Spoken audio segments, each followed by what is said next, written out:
Slack and E-Major welcome you to the My Type of Hype podcast, where we celebrate hip-hop, not just the hype. How y'all feel out there?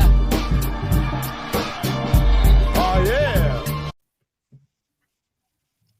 Everybody, welcome back to another episode of the My Type of Hype podcast with me, your boy Slack in the building, as always, and my co-host extraordinaire to my top left on this occasion. E-Major, what's happening? We're good. We're here. My Type of Hype, the podcast that celebrates hip-hop and not just the hype. As you can see, Slack's in the house, I'm in the house, and we have two amazing guests with us today. APT5B co-hosts and hosts and creators, family, friends, brethren. We have Kil in the house and we have Porsha. So we'll give you a little bit of time to introduce yourselves and just promote anything you want to do before we kick off. Kil, do you want to start us off, bro? Welcome. Hey, welcome. I gotta go with ladies first. We gotta go with ladies first. Porsche, set everything off. It's good to be here. I'm not Beautiful. what I always say on Apartment 5B. I'm just a fan of all of you.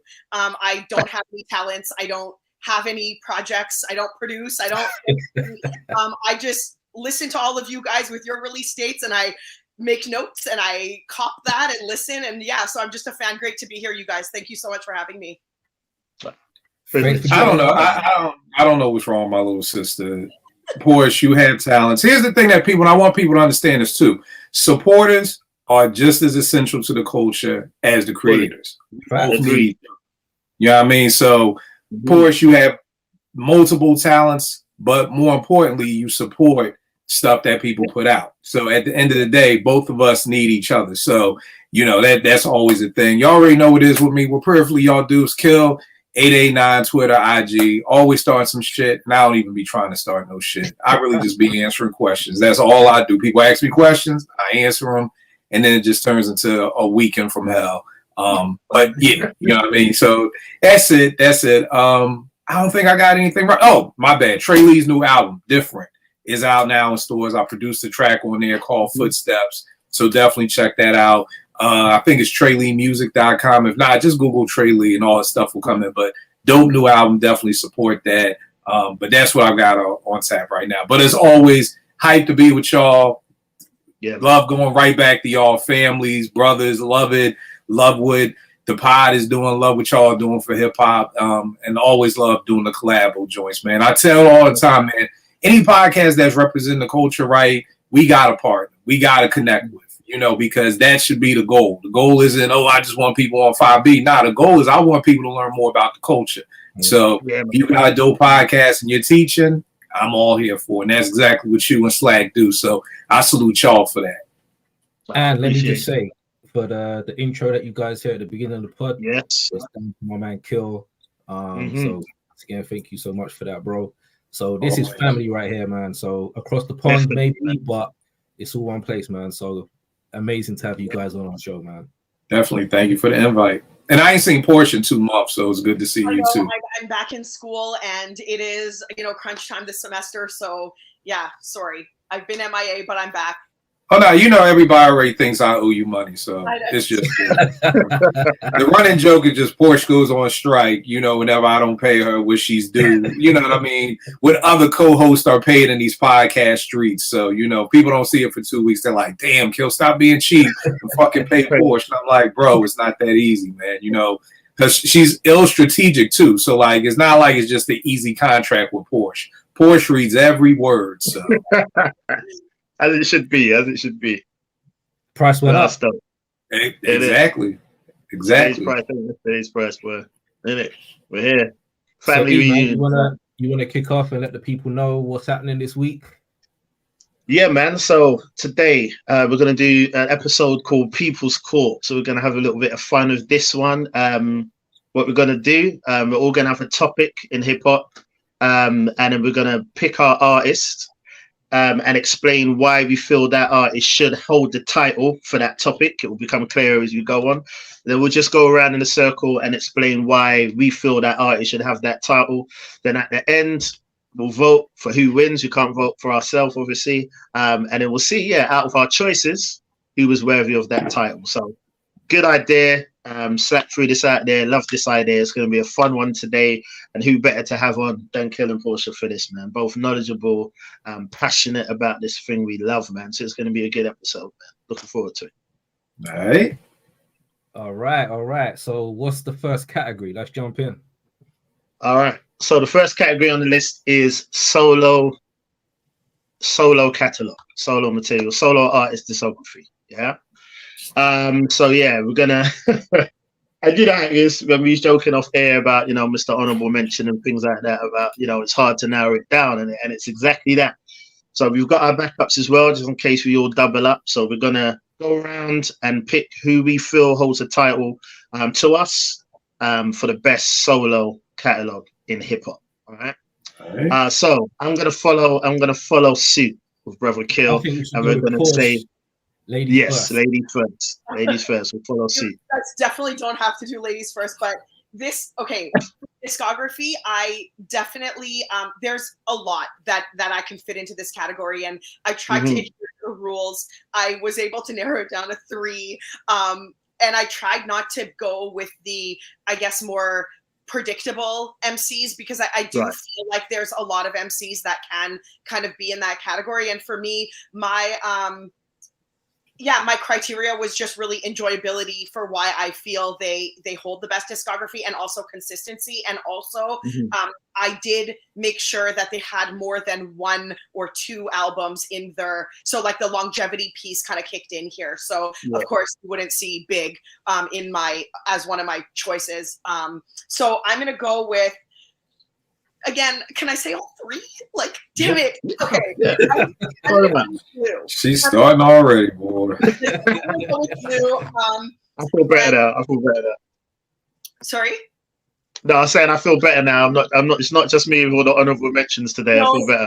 No, this one was rough, but I'm going to go with Blue. And the reason I'm going to go with Blue is because Blue has been, in my opinion, consistently active pretty much since he debuted. Back in, I want to say, like 2000, I don't know off the top, but like 2000 and I want to say 7, maybe a little bit later than that, but around that. And yeah, I mean, his albums, he doesn't have a perfect discography. It's not like every single release is just, 5 mics, it's a classic. No, but he is consistently good. He does have very good themes, concepts. He definitely comes with something different each time. And he does have a couple, classic albums, I would say, under his belt. Yeah. And he's just one of those dudes who just kind of does what he does. He stays in his own lane and works with some very, very dope and powerhouse producers that really, complement him as a rapper. And for that reason, I really enjoy Blue's discography. And yeah, so he gets my vote. Or my nomination. Cool. Kil, you want to go next, bro? Yeah. Are we doing 2 apiece? Are we doing 2 apiece, or is it 1 apiece? All right. Yeah, you can throw out someone else if you want, but then just let us know who your final choice is. I'm a throw, and it's hard with discography because some of these people have been in the game so long. It's like, where do you start? Where do you end? The first person that came to mind is Ghostface. You know what I mean? I mean, if we're just looking at, I'm just pulling up the numbers now. If we're looking at Iron Man, Supreme Clientele, Bulletproof Wallace, the Pretty Tony album, and Fish Scale, to me, that's a nice 5-album run right there. Now, again, I know after that it starts to get murky, but I feel like it starts to get murky with the majority of hip hop groups or MCs. I feel like either you broke up and then your discography is like flawless, but if you stayed together and you kept going, not too many people don't start to get murky. So my first pick would be, Ghostface based off of those 5 Johns. Yep, that's solid, man. He was definitely in mine as well. And you mentioned about it getting murky after that. I agree. But even his later drops, they're still quality, man. You know what I mean? Like, in the middle, definitely. But even his later drops, I really enjoy still. So I did have him down as well. So I'm going to go to one of my honorable mentions, as that one is mentioned. It made it a little bit easier for me. I did struggle. I'm just looking at my list. Wow. Okay. You know what? I'm gonna go left. There's a few more that I'll probably say I enjoy. I'm not saying that this is the best discography in hip hop, but I want to mention this one because I don't feel it will ever get mentioned. And I actually want to say Vinnie Paz. There's a few that I had down way before Vinnie, but just here I feel I'm gonna go at Vinnie. Reason being is because I'm not talking about any of the Jedi Mind Tricks or Army of the Pharaohs and none of that stuff. Just his solo work from about 2010 up to last year. I think it's solid. I don't think he has a bad album. Like when you actually, and I tweeted it once, I just said that he's one of those consistent artists that just flies under the radar. You never hear too much about him. There's never too much hype. He always has excellent production. Obviously, he's, tapped in with the underground, usually him himself. He always has good features. He's rapped with some of the best MCs, and I don't think he ever really gets like outdone ridiculously or anything like that. Production is always top tier for me. I think it's brilliant. And like Kil said as well, I'm looking at longevity in a sense of, 2010 wasn't that long ago for the solo work. But when you're looking at things he's still dropping last year, his album titles, I always forget them because they're always like long, bad titles. But yeah, up to the one he dropped last year, I think was brilliant, man. And it was one of the ones I had in rotation the most last year. So I actually am going to mention Vinnie Paz. I think he's underrated, not mentioned enough. And I think his solo discography is solid. So I'm going to go with Vinnie Paz for that. Let me ask a question. I'm not up on Vinnie. So where's the best album to get started with? What would you say is the best one to start with him? I would literally start with his first solo one, which I think was not the Serengeti. What was it? So I know it was 2010 time. He had a few. Let me see. I've got it. Yes, Seasons of Assassins. That's 2010. Okay. Season of the Assassins. After that, it's God of the Serengeti. That's it. Then it goes through. He's got a couple of mixtapes. I know he's got a Cornerstone of the Cornerstone. But the recent ones he dropped over the last couple of years, I think I'm sure it's Tortured in the Name of Our God or something like that. But it's solid, man. And let everything in the house burn or something like that. Sorry, the titles are long and they go over my head, but I just feel they're solid albums, man. And they're enjoyable for me. I feel like you can't listen to him for too long as he's like mad aggressive. But when I tap in, I find I always just sort of go down a rabbit hole and I'm like, yeah, Vinnie Paz is cold. All right, dope. I'll check out this Season of the Assassin joint this week. Good luck. I'm not up on Vinnie Paz if I'm being honest, but I'll have to check it out at some point. Solid. There's two guys I got to pick between. As one of my picks have been mentioned already, so I'm gonna have to go somewhere else. Mm-hmm. So I'm choosing between, and I'm gonna go with Rock Marcy. Not mad at that at all. Since 2010 ish, has pretty much got one of the best discographies in hip hop, in my opinion. Straight out the gate with Marsburg. Then he upgraded, did Reloaded. Then he dropped Pimpire. The man has Marcialago in the chamber as well. He's got the Rosebud. He's got Behold the Dark. Like, come on, man. Like, this guy actually like changed the genre from what it was when he dropped Marsburg. Everyone was trying to rap over them drumless beats. Everyone was trying to do the whole flossy pimp shit that he was doing over the grimy beats, like to pair the stuff that he talks about over the production. Like no one else does it as good as Marcy. I don't care. Like he's got a lot of imitators, but when Marcy's on a track, it's Marcy's track. And I think his albums, I don't know, man, they just seem to get better. Like I was listening to Marcialago the other day, and I was just like, this shit actually sounds better than it did when it actually came out. Like he is just so good at what he does, and I think I don't think there's many touching him, man. The person that was closest to him that I was going to pick was Sky Zoo, because I think Sky Zoo's discography. Yes. I can't find one project in his discography. I'm like, it's okay. Yeah. Like, everything he does is pretty much 4 mics. Agreed. Minimum. Really tough. But I'm going to go Rock Marcy only because his albums just resonate with me, just maybe slightly more. Just because of how they're put together, and how they age. They age so well. Like Sky Zoo, I can listen to all of his albums, but sometimes they can kind of blend into each other. like now and again, like I could listen to one and be like, the beats on there kind of sound similar to this one, but it's still dope. But Marcy, like every album is different, and he just elevates every time. I wasn't too happy with the one with Alchemist. I didn't really enjoy that too much, and the one prior to that, Mount Marcy, I didn't enjoy that either.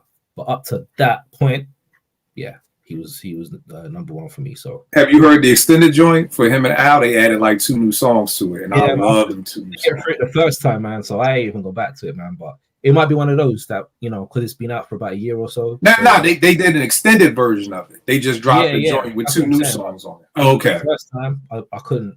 I tried, but I weren't feeling it, man. So yeah, I think maybe it's been about a year. I might go back and see if I like it now, see if anything's changed. But yeah, Marcy's my pick.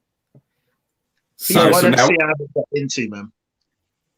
I feel like rock is either you love them or you hate them. They're like, it's like the Cowboys. You either love them or you hate them. You know what I mean? People be like, yo, sell me on Rock Marcy. Nah, I'm good. I can't. Like, if you heard them and you don't like them, you don't like them. Like, I told you, there's no selling you on rock. It's like, if you heard them and you don't like them, then you don't. He's not for everybody. You know what I mean? Yeah. So, and like I said, either you like I love rock. And then I know people who are like, yo, dog, he's trash. Like, this nigga can't even rhyme. Like, I know people who are like, yo, this is who you capping for? Like, yo, again, music speaks to us all different, bro. Music speaks to us all different. So, but I definitely understand. You either like them or you don't, man. Yeah, for real.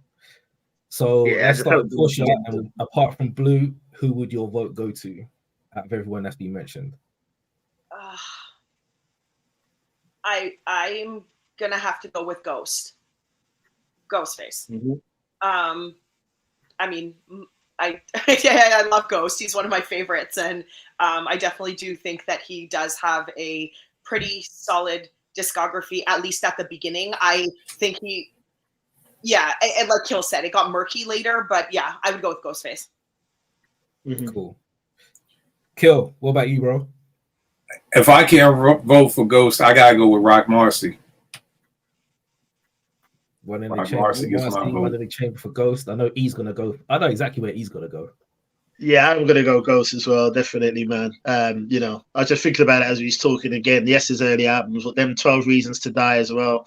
And even the Sour Soul and the Ghostface Killers, I enjoyed them all, man. So to still be making stuff, actually, I really like that. Yeah, man. To still be making them kind of albums, you know, 25, nearly 30 years later, I think it's a testament, man. And he was the first person. Actually, I had Master Ace down first, but after that, Ghostface was the first person that came to mind, so I've got to go with Ghost. But yeah, I just wanted to throw out Master Ace as well as honorable mentions. I did have him down, but I decided to go with Vinny. But Master P is another one. But yeah, my vote, I'm go with Kills Ghostface as well. What are you saying? Yeah, man, I'm gonna have to go with Ghostface too, because if I never picked Marcy or Sky Zoo, Ghost was definitely on there along with Master Ace too. So Ghostface definitely would win this round. Like Phil put it out at the gate, he came out with like 4 or 5 slappers back to back. The funny thing is, no one really expected it from Ghost. Like if you lined up all the Wu-Tang members right at the beginning when they first came out, you would never have said Ghost was the guy that was going to have the discography that he's had. You would have probably gone for Deck or Ray or Meth. But you would have went for damn near everybody except maybe you guys. You're right. So for him to it's the same with Rock. It's the same with Rock from Boot Camp. You know, nobody would have said Sean P would be.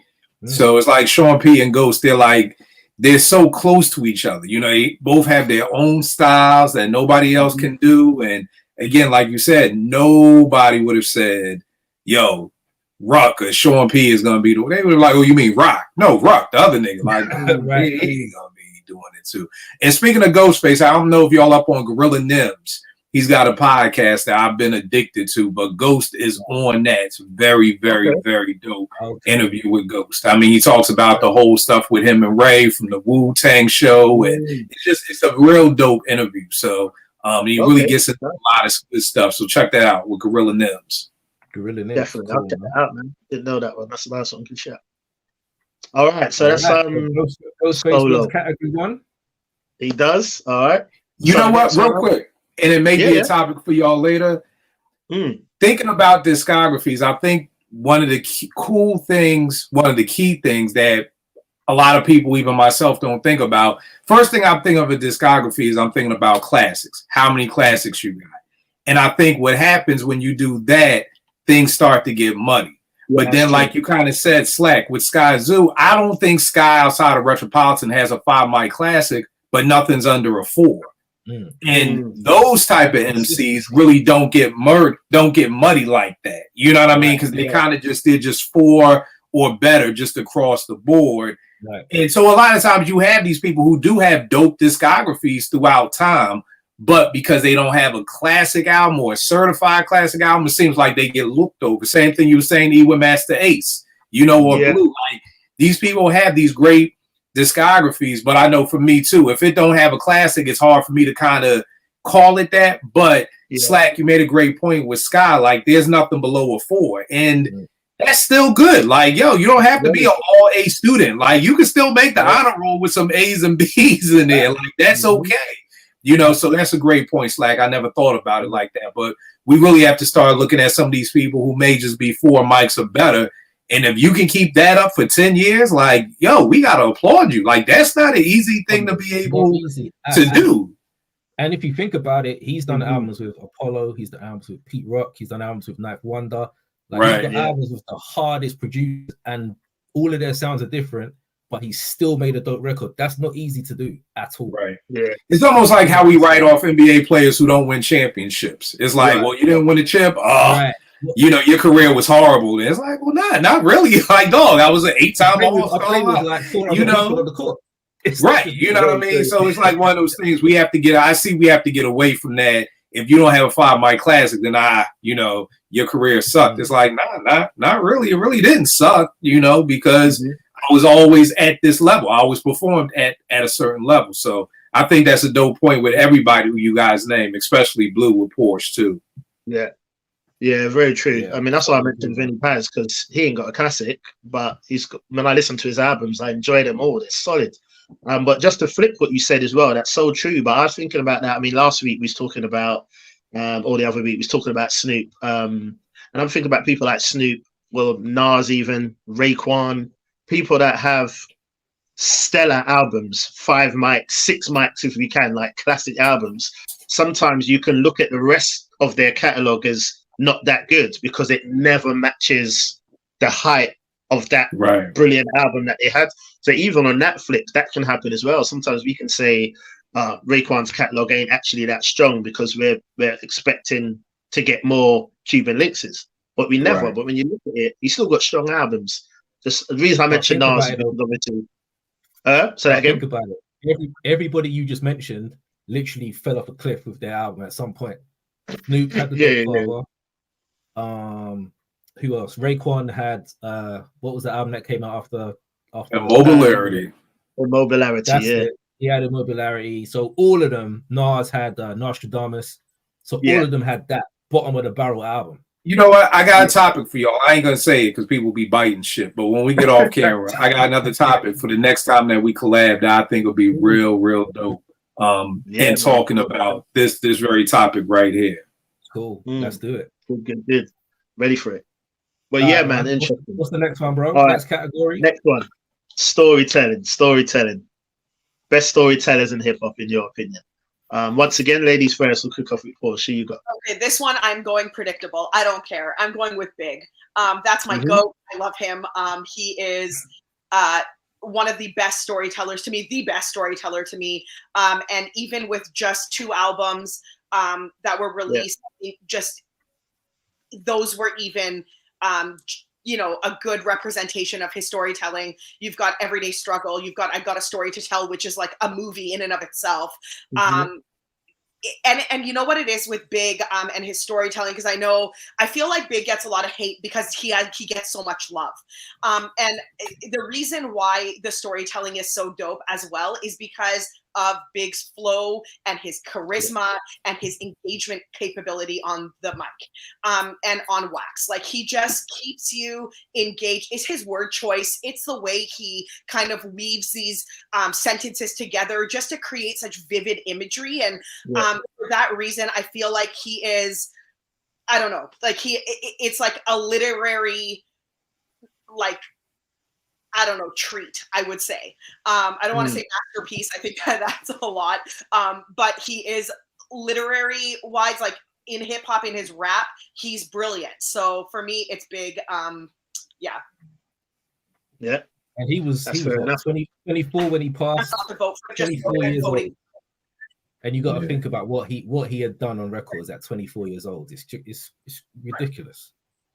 Definitely, man. It's insane. His command of MCing was just very strong. Like he just really understood how to, you know, just he really understood how to deliver what he was trying to say in the best way possible to land on ears and to be consumed. Like he just really understood the assignment. And I don't know, Nas is a phenomenal storyteller. I love Nas as a storyteller. He's probably my number 2, but Big is, the gap between them to me is a little bit, it's not close to me, I would say. Yeah. You know what I loved about Big? I think you could have sat in the room with Big and said, rap about this pen. Yes. Yes. I think Big could have wrote a dope rap about anything. Agreed. You said rap about what color this wall is. He would have done some dope shit about what color that wall is. You know what I mean? And he would have started with the color of the shoes behind you. The shoe box. Right, he would, brought it back to the wall. Like it's just, he's great. He was smart and he was witty and he could talk about literally anything.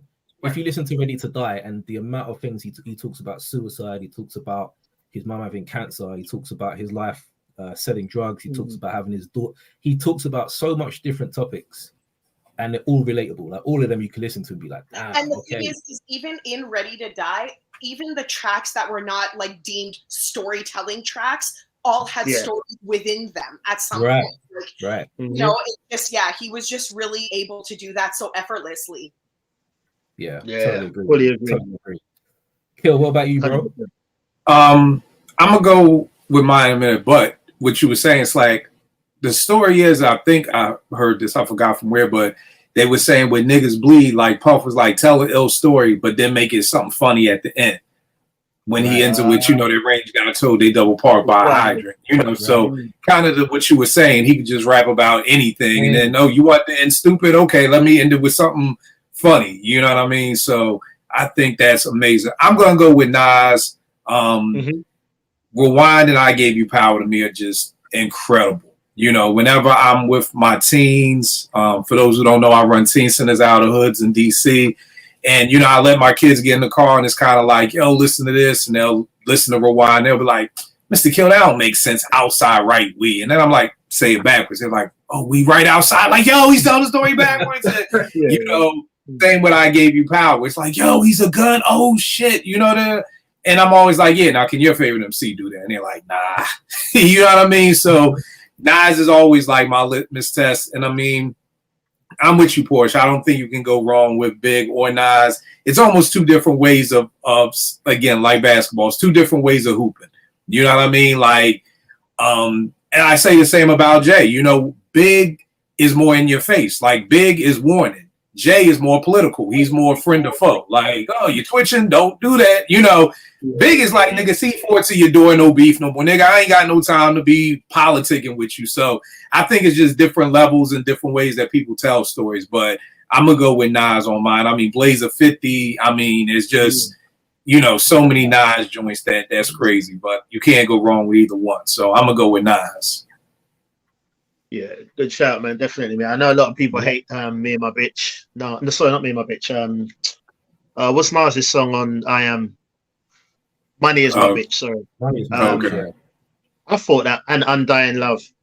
I thought they were brilliant. Like, I always thought they were so good. Like, I think Nas is Big and Nas are my two choices as well, so I had a backup. So I agree with both of them. And here's the thing, bro. Maybe let's switch it up. I don't want y'all to have to keep going to y'all backups. So, no, I don't mind. I don't mind at all. I don't mind. It's good because we're still getting to mention other people. But and you mentioned Jay as well, which I was going to throw out. I wouldn't say he's like, you know, the great storyteller in hip hop, but definitely an underrated one because he's got a lot of charisma. And when he tells his stories, there's humor, charismatic points, and those things are overlooked and missed many times with Jay. But my choice, sorry, I know we've mentioned him already today, but I have got to go with Ghostface. like you said, when you're thinking about catalogs, Kil, when you said you're thinking about, is there a classic there? When I'm thinking about storytelling, as soon as the topic was said to me and that category came up, I thought to myself, who makes me feel like I'm there? And Big was the first person that came to mind. But Ghost for me, I know it's not a song. I know it's not an album. It's a song, Impossible, of Wu-Tang Forever. Ghostface's verse on Impossible. Listen, it gave me goosebumps from the first time I heard it. The way he broke things down, the emotion in his voice, and just you felt like he was there on the street when it was all happening. And anyone who knows me with hip hop, I hate sex raps. I hate sex raps. I hate sex skits. All of that. I just hate it in hip hop. I don't like it. I don't think it goes or anything like that. But when Ghostface does it, it's like a work of art when he does it. Do you know what I mean? When you think of like tracks like Wildflower or even Cammy, just different songs. Like when he does it, it's like it doesn't matter what he's saying, like how inappropriate it is, or how just he does it so masterfully. And I think when Ghostface talks about whether it's a verse, a song, or whatever, when he has a concept and a story that he is telling, you are there with him. It's like you're holding a pen with him. It's so vivid. You can picture it so well. And I'd go as far as to say, apart from the two that's been mentioned, no one tells a story better than Ghostface.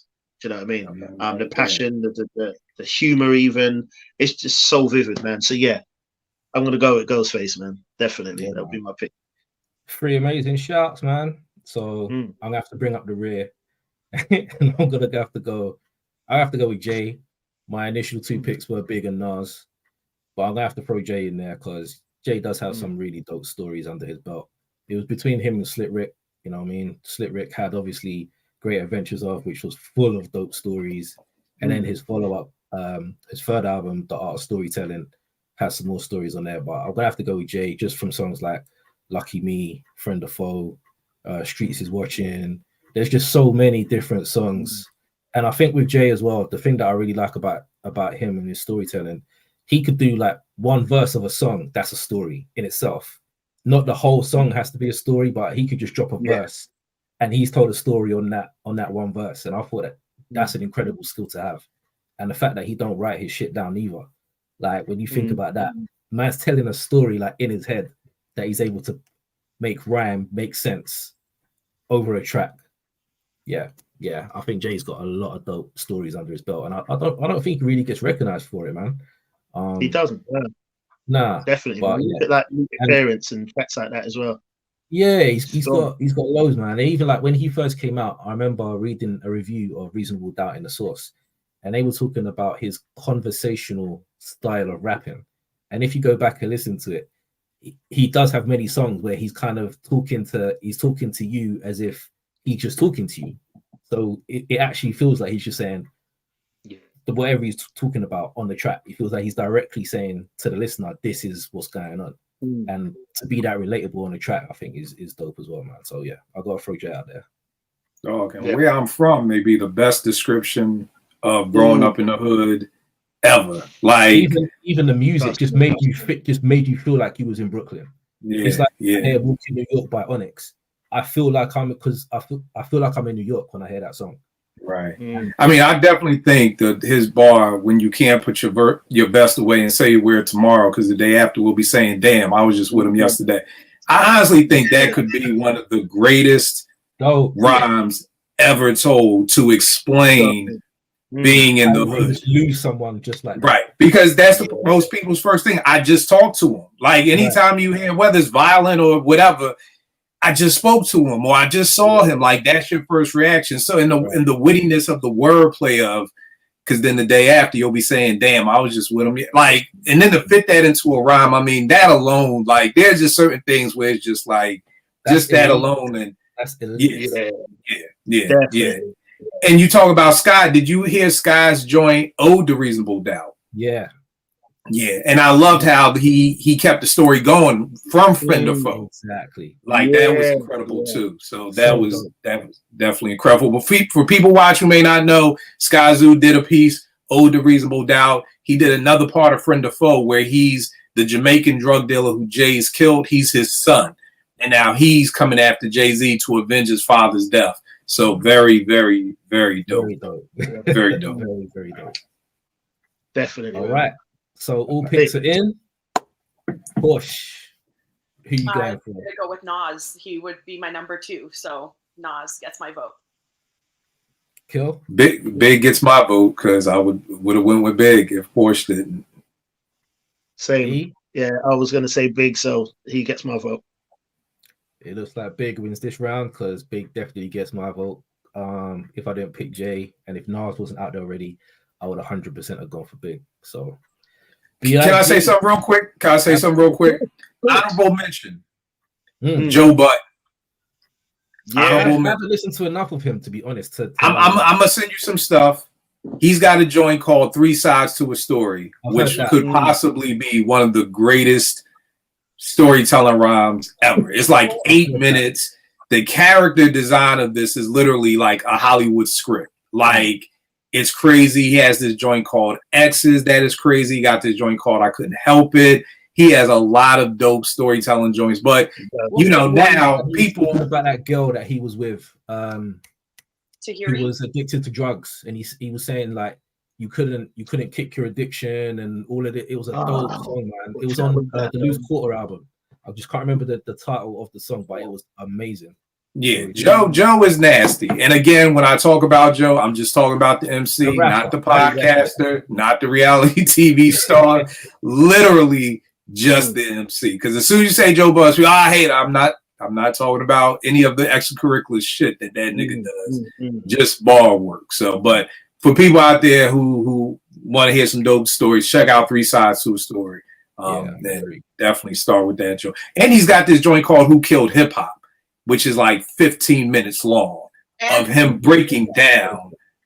What you say, Pete? And only that's like 8 minutes long. And that was like, Oh my God. And then, okay. All right. And this is it for the Joe Budden's Love Fest. Then he also has Ordinary Love Shit.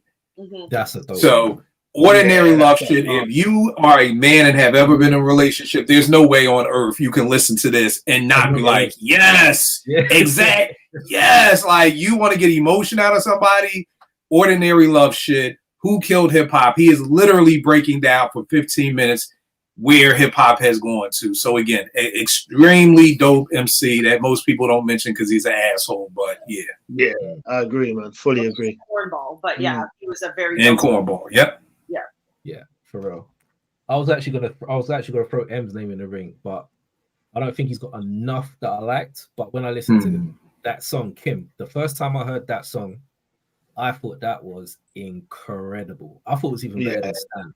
The first time I heard Stan, I was amazed. But when I heard Kim and everything he put into that song, I thought that was next level storytelling. That was crazy.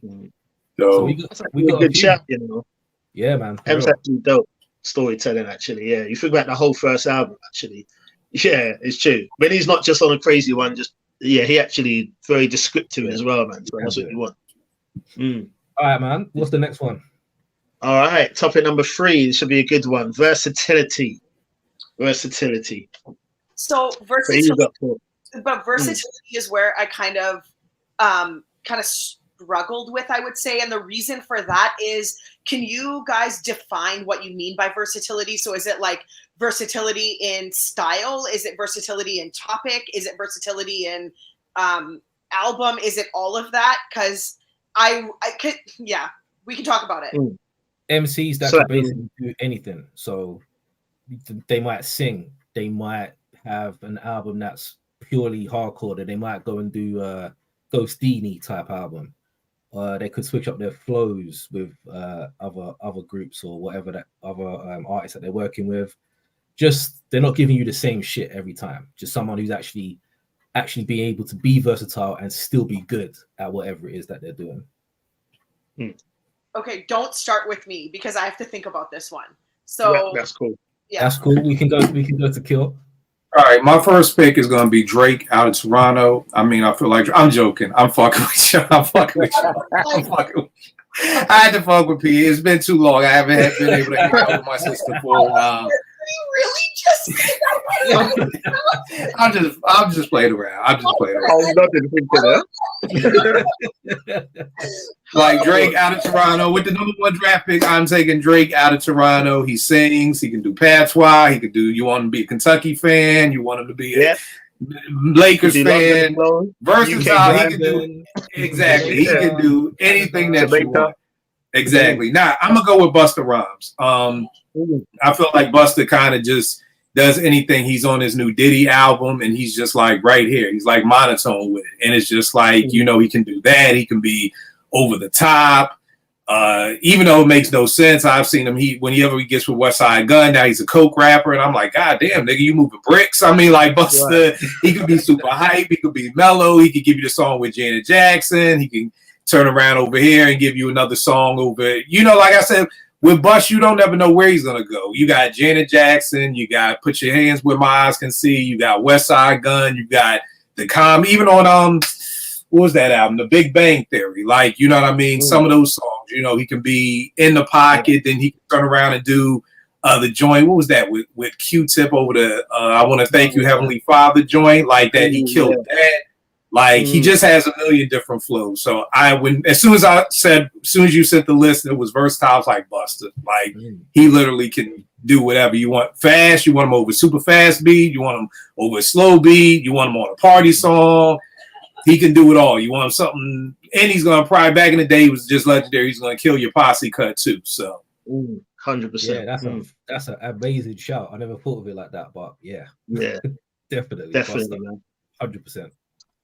I had Busta on my list as well, but he was like number 4 on my list. Right, tell me if this one don't count. If it don't count, I'll go to another backup. But I had Tupac down, right? The reason I had Tupac down is because I know Pac counts. I think Pac definitely counts. Yeah. And I say that because even though he may, look, we speak about Busta, Tupac don't necessarily change his style or anything too much. But if we're speaking versatility, I mean, sometimes you just don't know what Tupac you're gonna get. Do you know what I mean?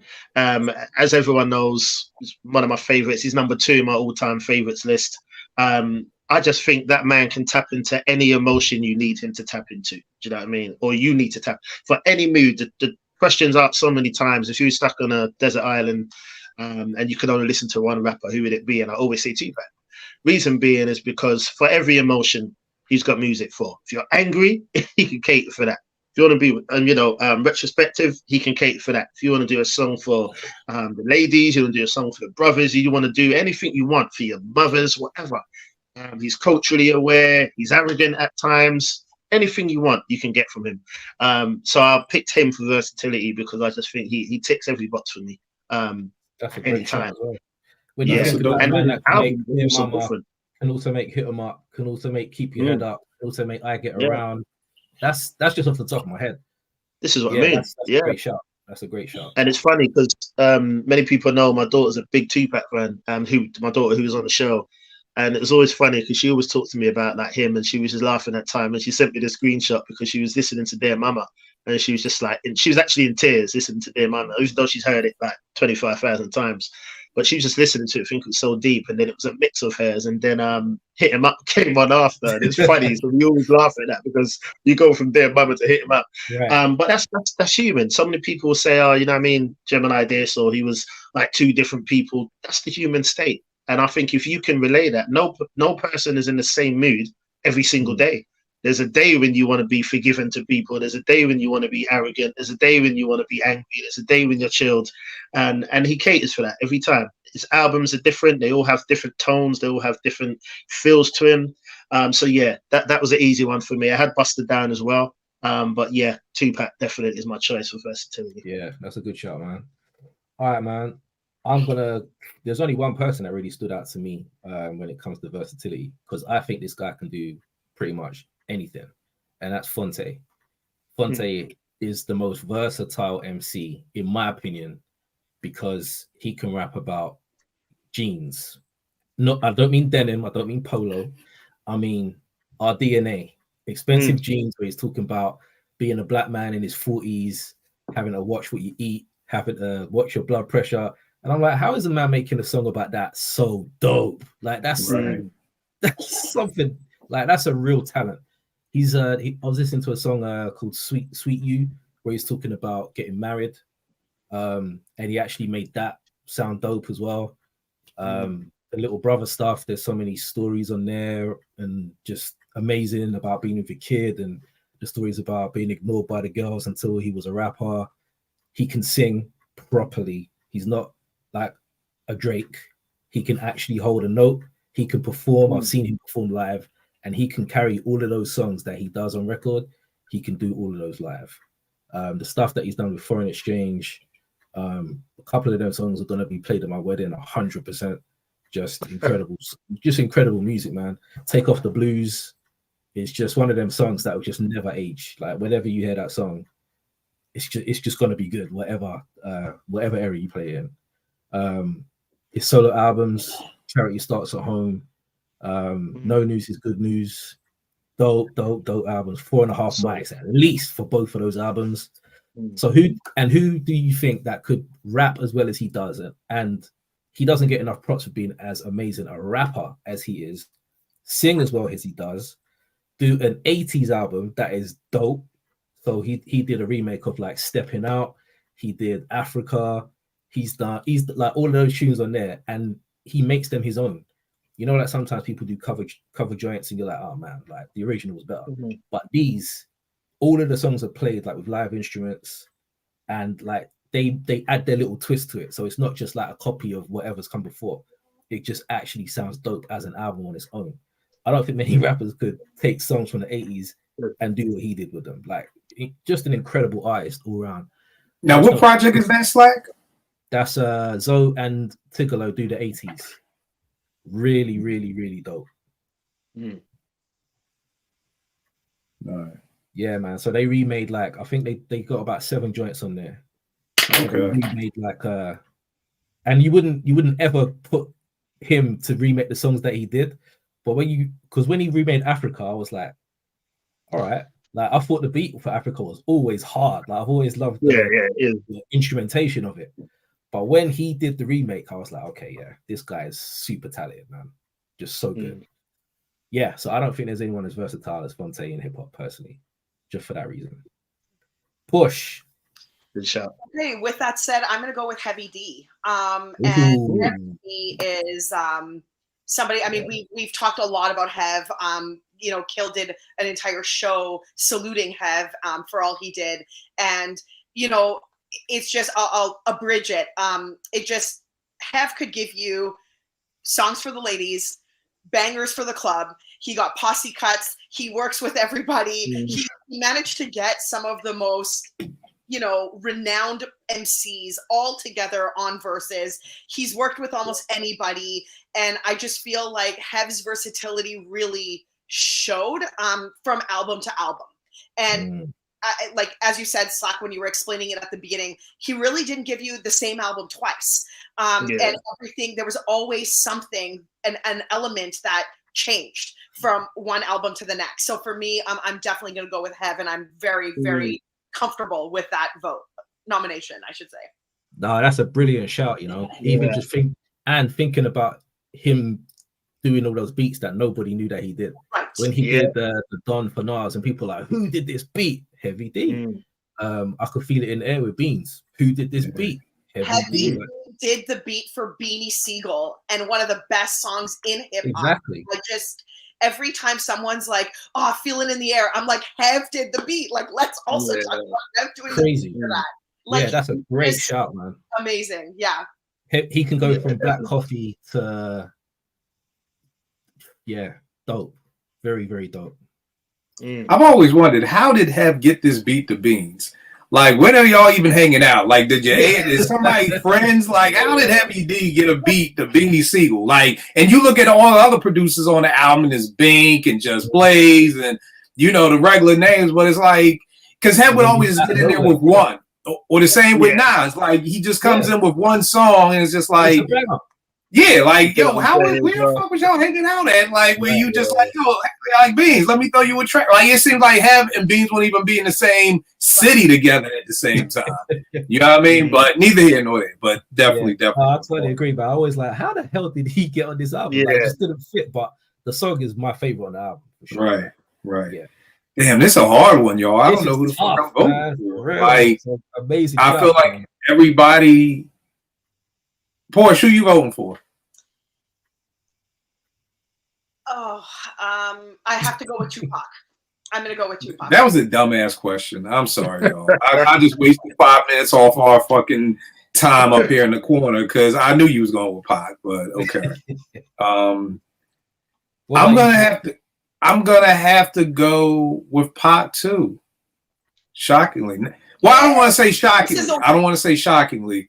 It's just, to me, it's like a photo finish. Like, you have to, when people are so close, you have to kind of start peeling things back. My heart wants to say Fonte, but I understand what E is saying too from the emotional standpoint of if you're mad, if you're sad, if you're this, if you're that, Pac is going to give that to you. And that's really what my young boy sold me on Pac, because I used to always be like, yo, he's a fucking hypocrite. He's a fucking hypocrite. He was like, yo, nigga, so the fuck are you? One day you reading your Bible, the next day you cursing somebody the fuck out. Like, nigga, and it was just like, oh shit, you right. Like, and I never thought about it like that, but it was like, he's like, yo, Pac, just like everybody else. Every day you don't want to probably read your Bible. Some days you want to read the source. Some days you want to listen to Conway. Some, you know what I mean? And ever since that, it made me look at Pac in a totally different way.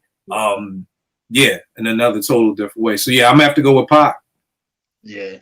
Just while we're talking about him, I know I just mentioned it on timeline, but if anyone hasn't seen that Dear Mama documentary, oh yeah, I need to see that. I gotta see that. I gotta see it. It's, I mean, because I'm such a fan. Obviously, I've seen most of, if not everything that's come out, but that's the best thing I've seen. Nothing helps you to understand him more than the documentary. Like, not just him, but him and Afeni as well. But brilliantly done. And just the reason I just thought about it is obviously, Kil, when you just mentioned about what your friend was saying about. You know, the different modes and the hypocrites and that, and so many people were saying that they would reference Tupac like that. But it's just like, when you get to know him and you understand how he is, it's literally how we all are. It's just that he's not scared to let people know how he feels, whereas most people feel a certain way and won't put it down. He'll put it out there, and I think that's admirable, man. But definitely, yeah. Well, who's my pick? So I won't go with him, and that's another reason I love DMX so much, because they were similar in that thread. But my pick would be Busta, because I had him down to pick as well. So if I can't pick Tupac, I'll go with Busta on my one. Now, who you got, Slack? Man, it's tough, because when I think about Heavy D and the boys, then I think about Heavy D and the different facets of his music. It's tough, man. But I want to go with Busta. Because just from put your hands in what eyes could see, to Get Off My Block, to Give Me Some More, to a song with Ozzy Osbourne, a song with Janet Jackson, a song with Chris Brown, a Lil Wayne, like he's done everything. And like Kil said, he's another one, as I was saying about Big. You could put him on any track and he will do something on that song. You could put him on an R&B joint, you could put him on that Uh-Oh joint, he'll steal that. Put him on a reggae joint with Sean Paul, he'll kill that. So he could do any kind of style of hip hop or remix or whatever. Yeah, man, gotta give it to Bus. All right, so it's a tie with that. You got Bus and Pac. Not to mention, Bus got a solid discography too. That last album he put out was a sort of. It wasn't a 5-mic classic to me, but it's a 4, maybe even a 4 and a pass on a good day. And to say that about an MC, the first time I heard Busta was in 1990. I was in fucking the 11th grade. I'm about to be 50. So the fact that I heard this man when I was fucking 16 and I'm about to be 50 and he just dropped a solid 4-mic album, that says a lot right there. Exactly. Definitely. Very true. Yeah, that's a strong catalog, man. We got a tie there, man. But yeah, amazing picks for all round, man. That was a dope round. All right, next category, live shows. Live shows. So this can be what you've seen live, or maybe what you've watched live, whatever. But live shows. Porsche, you want to kick us off? Yeah, I'm gonna go with KRS-One, and I haven't seen many rappers because they don't come to Vancouver very often. But I have seen KRS-One, and I saw him in DC, and he actually was performing with Common. And the way KRS just handled the crowd and was able to animate himself, it was truly a performance. And I mean, I've seen every single concert of Jay's. I've seen Kanye West, Nas, Lauryn Hill, like, you know, as many as I could. KRS-One blows these guys out of the water. Like, and so far into his career, it's not like, you know, he's in his prime at this point. He is just so, and it's the animation, and it's really bringing his music, like, you could tell he feels his music and he really performs it with heart, and it you know, permeates into the audience, so you just get the vibe, like, just everything about it is just brilliant. So I'm going with KRS-One. I saw KRS-One. Tell the DJ to throw on some classical music. Then he asked the crowd to give him some words. Right. And he freestyled using those words over a classical instrumental. Crazy. I ain't never seen no shit like that in my life. It was absolutely. Do you guys know who this is? This is Vivaldi. This is culture. And then he's just freestyling over Vivaldi, like, just insane level of skill. Crazy. Oh yeah, man. Great shout, KRS. 100%. Definitely. Shameless book plug real quick. My brother's name is Kenny. Very dope book if you're interested in learning more about KRS, the way that he grew up. Very dope book written by his brother Kenny Parker. Also check out his YouTube channel. And I think a lot of it was he was homeless. So like Chris would say, yo, y'all battling and y'all get to go home and sleep. I'm sleeping on the train. There's a different type of hunger that comes with that. You know what I mean? So I'm literally rapping for some place to sleep tonight. You know what I mean? You rapping to just get props on your block. So I think that's one of the things that put the battery in KRS's back for his entire career. With me, with live shows, what's that? That battery ain't ever run out. Yeah. For me, I got to go with Outkast, man. I felt like with KRS, it's weird. I like KRS's show. I never understood he's the greatest entertainer ever. Like, I felt like the same happened with Slick Rick. Like, I felt like something happened in the 80s and it was like, oh, Slick Rick's the greatest storyteller ever. I never thought that. Like, I'm like, yo, Children's Story is dope. The moment I feel like Rick is a dope ass storyteller, but I just never got he's the greatest ever. Like, it was like a seed that was planted in the 80s and it just never got uprooted. You know what I mean? Yeah. And it's the same with KRS. Incredible stage show, but it was just like, yo, KRS is just the greatest ever. And I'm like, yo, I love his shows, but goddamn, like, the greatest ever. So, you know, I feel like after the 80s into the 90s, it became the Roots. And it just became the Roots had the best show ever because, you know, live band, they could redo songs, they could do all that stuff. For a while, it's like Fugees and the Roots was kind of beefing, going back and forth. And then for a while, Outkast kind of threw their name in the ring for the live show. And there was this show on HBO, I forgot the name of it. And it was the Roots and Outkast. They were on the same show. The Roots went early and Outkast went later.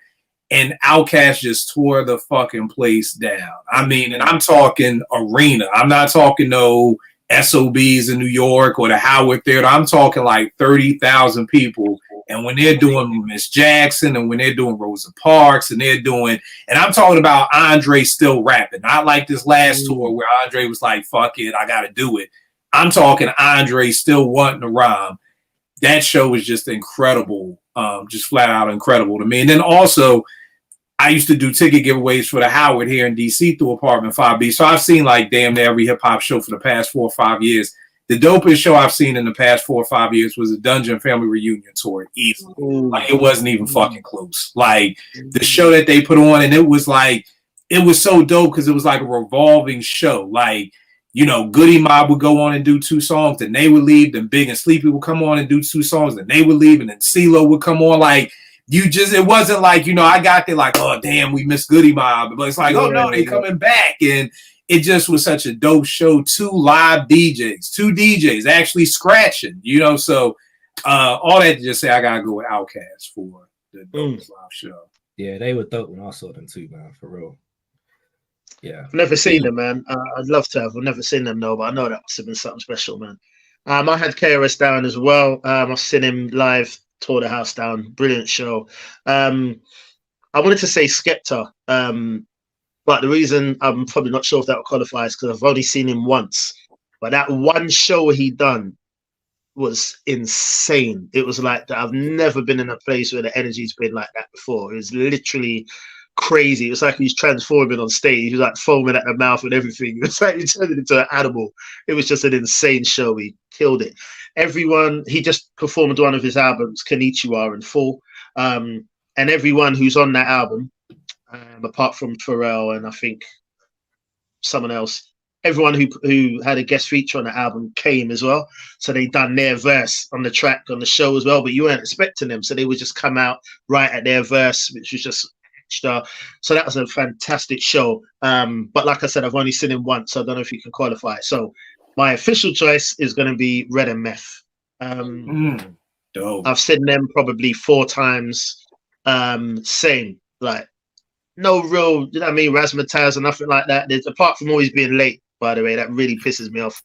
Always come late. Like, it's not even funny. They're always late. The last time they came, I was ready to go home before they even came on. But when they come on, they make up for it, man. Their energy with each other, just the way they're going line for line, finishing each other's verses, getting the crowd involved. Their energy is unmatched, man. And like I said, it's a good 4 times I've seen them, and it's been like that each time. They've just killed it. So yeah, I'm gonna go with Red and Meth for their performances, man. Together, very good. Let's go.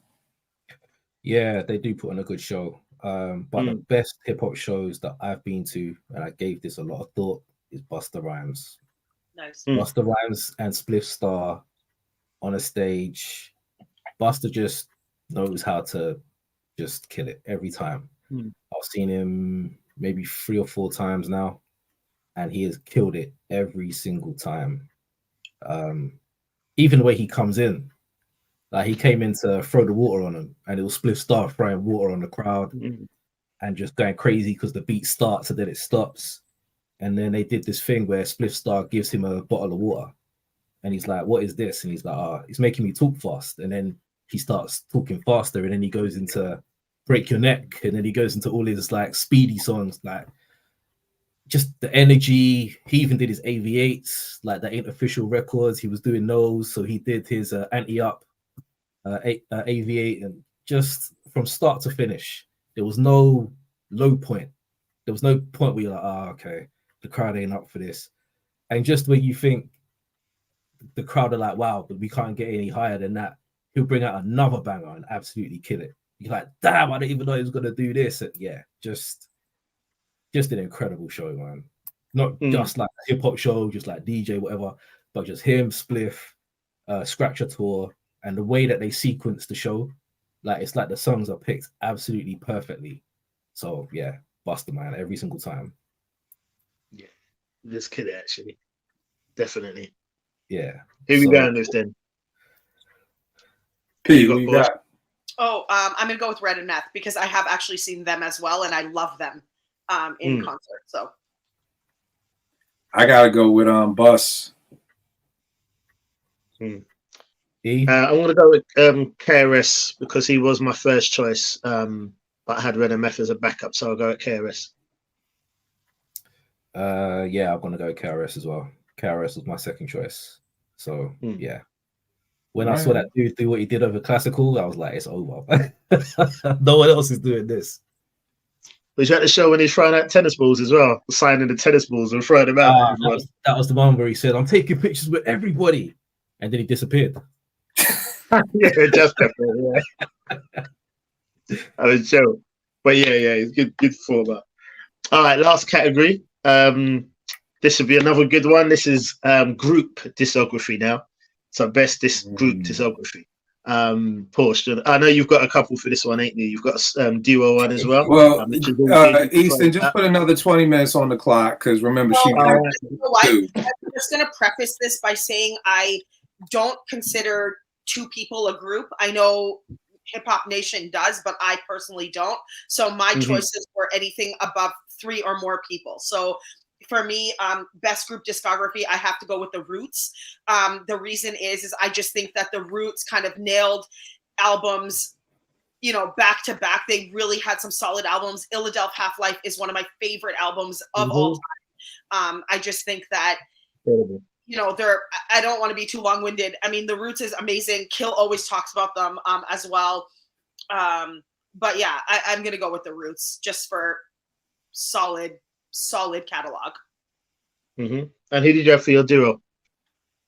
Duo, I would go with Outkast for the same reason. Like, I think Outkast has an incredible run of albums back to back. Maybe I personally think 3 of them are classics out the gate.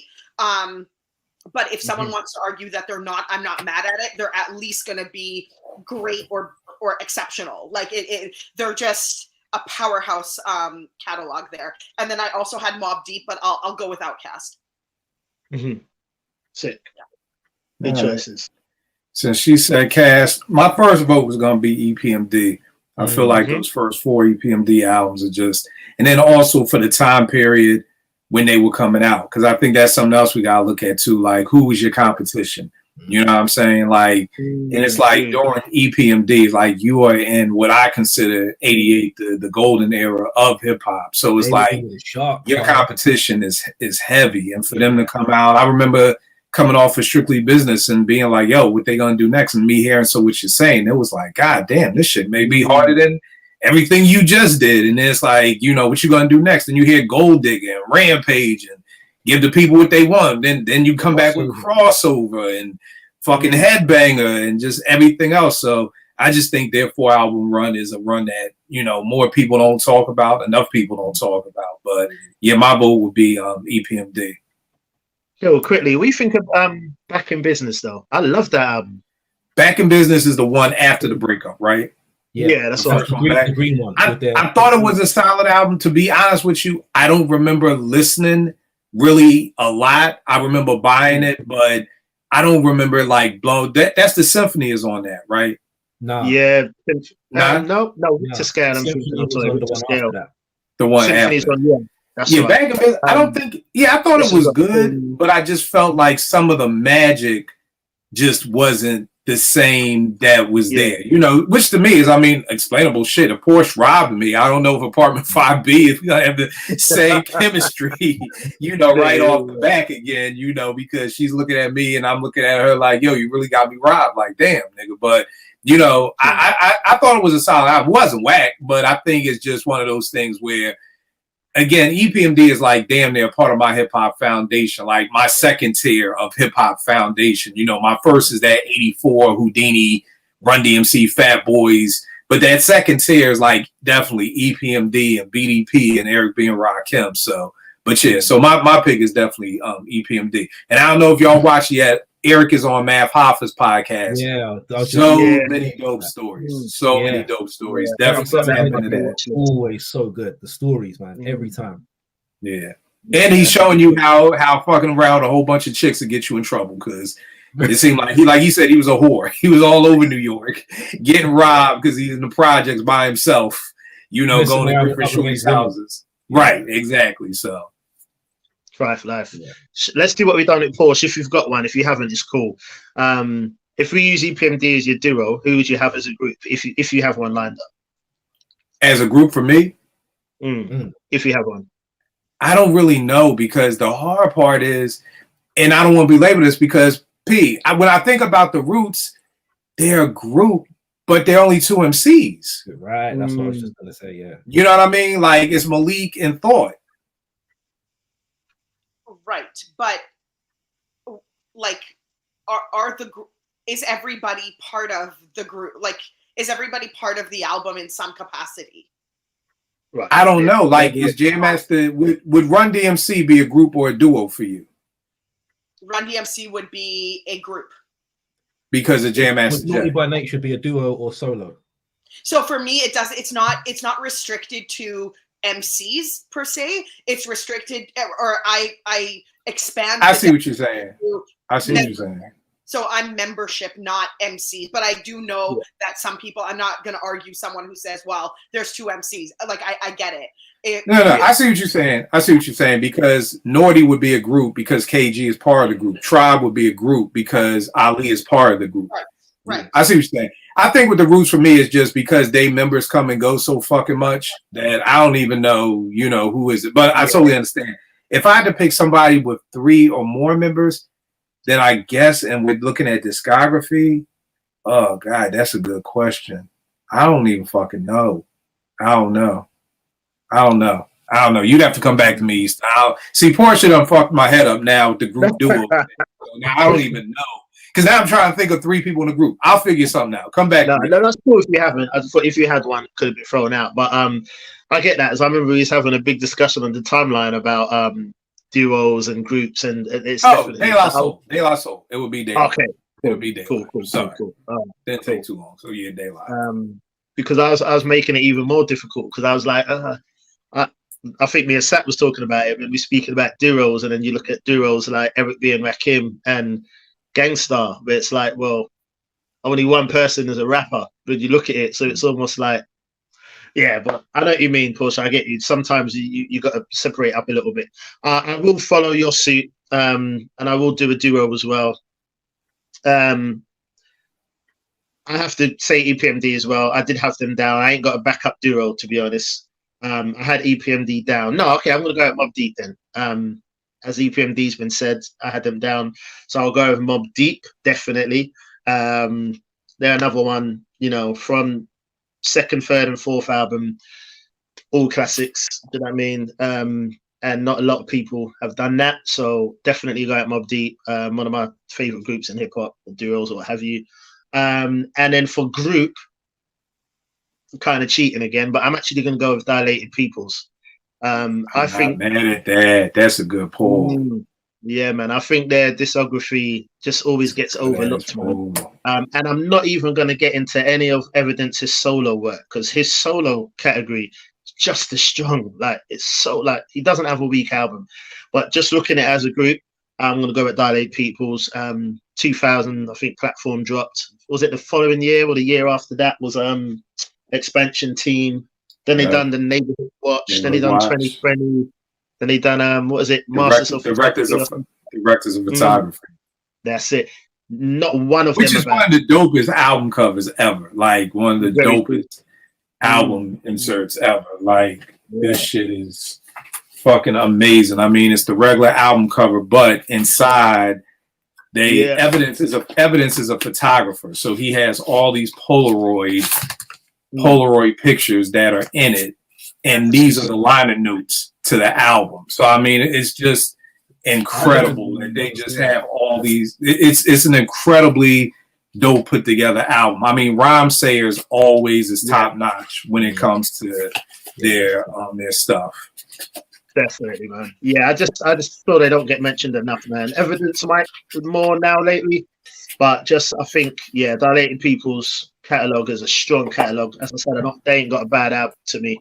When you run through them all, they ain't got a bad album, man. Whoever they collaborate with, do they produce with, whether it's Evidence, Alchemist, or whoever, Primo, whatever, top tier production, brilliant albums, man. So yeah, that would be my pick for groups. We need a 30 for 30 on Dilated Peoples because I don't know why people don't like them. Like, I get it. Evidence may be monotone. You may not like the voice. I get that. I think Rocker Hour Science is dope as fuck. Yeah. Babu is one of the greatest DJs walking the planet Earth. Alchemist with drums does 90% of their album. Like, so I just don't get it because I'm like, y'all fuck with Boldy James and Alchemist with no drums. Y'all fuck with anything Al does with Griselda with no drums. But you don't fuck with it's amazing, man. Again, I know music speaks to us all differently, but I'm just like, yo, how don't people like two dope MCs and a dope ass DJ over Alchemist beats? Like, it's just mind-boggling to me. Like, I don't get it. You never got to it. It's not like I never heard. Like, I heard my peoples come first and all that kind of shit. Yeah, worst come to worst. Right, and I was like, yeah, that's a dope song, but I just never went any further than that. That was it for me, and I don't know why. I think there was I got them mixed up with what was the other group? Jurassic 5. Do you remember them? Yeah. Oh yeah. So I think they were out around the same time, and I kept getting them kind of mixed up. I wasn't sure which one was which, and I thought both of their names were shit. So it just like Dialect People, I just thought that was a terrible name for a group, man. So it just put me off right there. I just didn't pursue it. Man, I'll say this: if you have time, check out Expansion Team. I mean, you're talking about 2002, produced by Premier, Alchemist, Beat Nuts, Beat Miners, Joey Chavez. Like, I mean, just the production lineup alone, I would think would get people interested, because I'm like, Beat Nuts, Beat Miners, fucking Alchemist, and Primo all on the same joint. That's crazy. You know, so and that was the production lineup with Joey Chavez, who was another dope producer. But yeah, I get it. Like, I don't, man, trust me, they got some shit. They got this one joint with Devin the Dude that's crazy on fucking Neighborhood Watch. Like, and again, I don't think any of their albums are like 5 mics. To me, they're similar, like we were saying with Sky Zoo. Like, I don't think any of them are 5 mics, but they're all like 4 or better. Like, exactly, none below 4. Yeah. And I mean, live scratching. If you miss scratching in your music, I mean, Babu is going to obliterate everything. Primo did a joint for them on their last album. On his Directors of Photography, Primo did something on there. So yeah, it's strong. It's like Gangrene as well. That's another one. Like, they never really get mentioned. They're hard, man. It's like, same thing. I ain't heard a bad project from them either. But it's like you'd imagine that they'd be getting a lot of praise. Like, you know what happened? I think it goes back to time. It goes back to time. And right in the past 4 years, Alchemist's name is godly now. You know what I mean? When these things were out, his name wasn't godly yet. It would be like, oh, Alchemist, okay, that's cool. White dude from the West Coast, whatever. He fucks with my. It's just that timing thing. Now Alchemist can just make a beat with a finger snapping and Boldy James rapping over it, and people gonna lose their fucking mind. So it's just the timing of it. Because trust me, Alchemist then, that would have been. He's doing literally 70% of their album every time, so 100. All right, I've got I definitely got to get to that, man. That one slide. So as we were talking about before, are Gangstar really a duo? Yes. Primo doesn't rap. It doesn't matter. It's membership. Yeah, see, Porsha's membership is not about what you do. It's if you're a member of the group. Because what is Guru going to do without DJ Premier? Well, Porsche, while you were in Italy, someone told me that Guru is better off without Premier. So there you go. You missed that while you were in Italy, sis. Somebody told me a couple of times that Gangstar's albums didn't really hold up. It's only Mass Appeal, Dwick, and I think another song. And the rest of their albums in that Guru was better off without Primo. So here you go. There's the answer to your question. Maybe I need to go back to Italy. I didn't see any of that. Yeah. So you missed all that good stuff on the timeline. I'm with you, Slack. I'm in the middle because I see what Portia's saying, but then I always feel like when Eric B and Rakim, like, they did this reunion tour, and I was like, what the fuck is the big deal? Like, Eric never scratched like that anyway. So the set list is still going to be the same. I mean, I guess for like shits and giggles, you'd be like, oh shit, Eric's behind the turntables, but it's still, Eric didn't produce and Eric really didn't scratch. Porsche, does that matter to you? Because Premier actually scratches and he produces. So Eric being Rakim, Eric didn't do the scratches or he didn't produce. He literally was just technically part of the group. Right. So to me, that is still membership because they were presented that way in shows, on albums. In their name. Eric B. Rakim, Cool G Rap and Polo. The nitty gritty of it. For somebody who wants some sort of like you had to do something. You couldn't just be the face. Like, you couldn't just be the guy who went into the, behind the scenes and in the back and talked to people to make things happen. Like, maybe Eric went and secured all the shows and that's what he did, and we would never have seen that on front facing, but he still had to have done something. Otherwise, Rakim, there's a reason why Eric B and Rakim were Eric B and Rakim. Like either Rakim wasn't marketed enough to be on his own at that time, or Eric B. Like, do you know what I mean? So yes, I do. Yeah. I mean, and from what I understand, Eric was the guy with all the connections. So right. Eric was supposed to link up with Freddie Fox. Freddie didn't come. He brings Rakim. Yeah. You want to connect them all? I'm your DJ. You know, it's almost like the Lost Boys. We did that show over APT5B called "What the Fuck Did You Do?" Like, what did the other fucking two Lost Boys do? We don't fucking know, but there was 4 of them in a group. You know what I mean? So, like you said, the presentation is a 4, but I'm just now wondering. For me, I may put the asterisks on. Like, you got to do something. Like G-Rap. Yeah. I mean, Paul didn't produce. He didn't, and these DJs didn't even really scratch like that. But I see what you're saying. Membership, you know. But yeah. I'm sure this is where the money came into part why they broke up, because I'm sure Rakim one day was like, nigga, you ain't doing shit. Like, and again, the greatest thing, Guru said it. Guru was older, God bless the dead. When him and Gangstar got together, him and Premier got together, he told Premier, if you're just gonna be the DJ, you're not signing this record contract. Because remember, Guru was a grown-ass man, so he understood the game. He wasn't Q-Tip, no 16-year-old, hey, yeah, we're best friends, come on, let's sign this contract. Nigga, if you, and that Premier said that's why he started making beats. Because he was like, if you're not going to make beats, then nigga, you're just my DJ and I only need you for shows. So you're technically going to just be a consultant. Why am I going to pay you benefits and, you know, dental and all life insurance and all that shit if you're just a consultant? And that's what made Premier say, well, I better carry my end of the bargain. You know what I mean? And I think for a lot of other groups in the 80s, they weren't that old in business minded enough to realize, like, yo, Eric, if you're going to be part of this group, you need to do some shit, nigga. You can't book shows. That's a booking agent. That the booking agent. And I mean, and he said to pay them for. Normie Waltz is our booking agent. Like, no, nigga, you can't. Normie does that already. Like, so I do think that's where I think why a lot of these groups did split up, because you wake up one day and you're like, dog, you don't do shit. Like, you know, why are you getting 50%? Right. Why are you on this record? I've always wondered, and I don't know the answer to this day, was Jam Master Jay signed to Profile Records? Or was it just Run and D? I don't know to this day. You know, because it's like, yeah, they're a group, but the name of the group is Run DMC. It's not Run DMC and Jam Master Jay. Right. You know, so did Jay, was he signed to Profile Records? You know what I mean? Or same way with Spinderella with Salt and Pepper. Right. Exactly. Any day they just say no.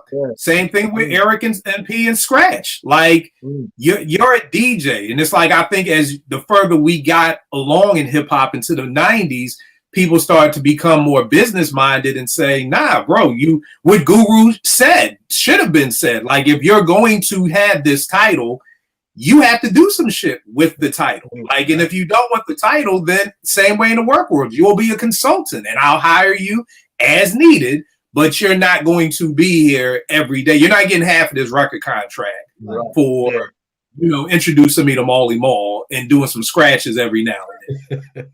Exactly. That's so true.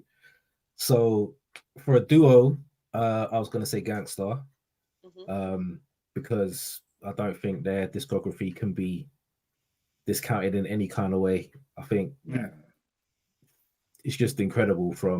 I don't really get into no more Mr. Nice Guy, if I'm being honest. But I think that was kind of like Juvenile Hell from Mobb Deep, innit? It was because even Primo was saying we didn't have our sound. I just had a bunch of samples and I just let Guru just rock over those samples. So there wasn't any, like, he said he hadn't found his sound yet, but he said by Daily Operation, he had found his sound, and you could tell. That album is top to bottom. You just don't skip. You just don't skip anything on that album. You could just play the album front to back, and then to come back with Hard to Earn after that, which is probably my favorite Gangstar album, because I think that album is just incredible. Just everything about it. Again, top to bottom, I never skip anything off that album. And they actually had hits off the album. Code of the Streets, Mass Appeal, Dwick. You would never really think that the hits would come from that album, but yeah, it ticked every single box. And then Moment of Truth, some people will say that was even better than Hard to Earn. Musically, I would agree. But I don't know, Hard to Earn just holds a special place for me. So although I could say musically, yeah, Moment of Truth is a level up, I still will go back to Hard to Earn more than I'll go back to Moment of Truth, if that makes sense. So yeah, an incredible discography, man. But if I had to go with 3 or more, I'd have to go with either Cypress Hill or Little Brother. Nice. I think Cypress Hill have got, again, at the gate, first 3 albums, crazy. And I love the fact that they had their own sound as well. They didn't copy nobody. And nobody could copy what they were doing. Solid albums. Their debut is a classic, in my opinion. I love Black Sunday. Black Sunday was the album that went outside of hip hop. Had the white rock heads jamming out to that album. I remember it in school. Like we had the metal heads loving off Cypress Hill. And Little Brother, I think they got 2 classics out the gate: The Listening, The Minstrel Show. And although they had their like internal issues and Night Left and all that kind of stuff, their legacy of the albums that they dropped, Fonte solo career, Big Pooh solo career. Big Pooh dropped an incredible album last year. Yeah. Incredible album. My favorite album of last year. And he seems to be getting better. And of course, Little Brother dropped Made the Lord Watch, which basically shows that even after all that time, they were still able to come together and make an incredible album without Ninth Wonder. So that's an accomplishment in itself. And what they dropped the other week, that 2-piece that they dropped, incredible songs, man, both of those. So that just shows that they're still getting better now, 20 years into their career, which is insane when you think about it. So yeah, I'm gonna go with Little Brother, man. So this is tough, man. This is crazy. So we're voting on duo and groups. Yeah. All right, Porsche, who you got for duo and groups? My vote would go to De La Soul and EPMD. Okay. All right. I can't vote for De La, so I'm going to go with the Roots and Gangstar. Roots and Gangstar. Okay. So duos, I'm going to go with, I said Mob, didn't I? So EPMD, I'll go with. And for group, I'll go with, who did you say for group, Skill? I said De La. Oh, yeah, that's all right. Porsche, you say for group? Sorry, I was lost track. The Roots and Outkast. And Slack said Little Brother and Cypress Hill. I'm probably going to go with Cypress Hill for those first 3 at the gate. Yeah. Did you see the documentary on them? Nah. Oh, you got to check that. It's on Showtime. I'll find the name of it, but very, very dope doc. Goes into like all of it. I didn't realize Muggs left the group and Sendog left and just all the hoopla like that was going on with them. But yeah, very dope documentary, man. All right, I'm into that too. Who did you have for the duo, E? EPMD. Okay. Yeah, EPMD, absolutely my duo. 100%. 3 or more, what was it? De La and who did you have again, Porsche? The Roots. She had the Roots. De La, the Roots, and was it Dilated Peoples? Dilated, yeah. I gotta go with De La. Gotta go with De La. Those initial albums just absolutely De La are actually the group that got me into hip hop. So I've got them to thank for me actually loving hip hop the way that I do. 3 Feet High and Rising, I'll never forget that album. I've got the shoes, I've got the t-shirt, I've got the vinyl, I've got the cassette. I've got everything about that album. So yeah, that will always hold a very special place for me. So yeah. Oh, that was the last category right there. Yep. So who won that? Who walked away with that? Who walked away with it? So that would be EPMD and De La. Okay, cool. Yeah, so good topics. Yes, sir. Yeah, that was dope, man. So thank you so much to our family across the water, over in Canada and over in the States in DC. Yes, sir. Thank you so much for joining us, man. It was an absolute pleasure. It was good to have you on, and it was a lot of fun, man. I really enjoyed that, and we definitely 100% have to do that again. So hopefully we might be on Apartment 5B, and then obviously we'll keep switching over. For sure. So Hope you all enjoyed the episode. We sure enjoyed making it. So from me, your boy Slack, as always, in the building, saying goodbye and see you next week. And my co-host extraordinaire, top left. Yes, we're here, man. Thank you. My Type of Hype, the podcast that celebrates hip hop and not just the hype. Thank you once again, Kil, Porsha. Gave some, information at the beginning as well. Check their handles for anything that's going on, and tune into APT5B podcast weekly as well on streaming services and YouTube and all that good stuff. I would say it's my favorite hip hop podcast, man. Easily. So we really do appreciate what you guys are doing. And one thing, Kil, you always say is that I know you're a stickler for people learning, man. And I want to say I always get knowledge when I watch the episode. So I just love what you guys are doing on there as well. And obviously, Kil and Porsha are like the main hosts of it. But shout out to everyone else who's always on there as well. Your regulars that are on there, you know what I mean? And for everybody who's wondering, Porsche loves Drake. You want to get in the DMs? Yeah. Talk about that new Drake album. Oh God! Talk about it. Talk about it. Get the sentence out. Damn it. Did it? And yeah, Slack mentioned that at the beginning, but just again, shout out to Kil for the intro on the My Type of Hype podcast.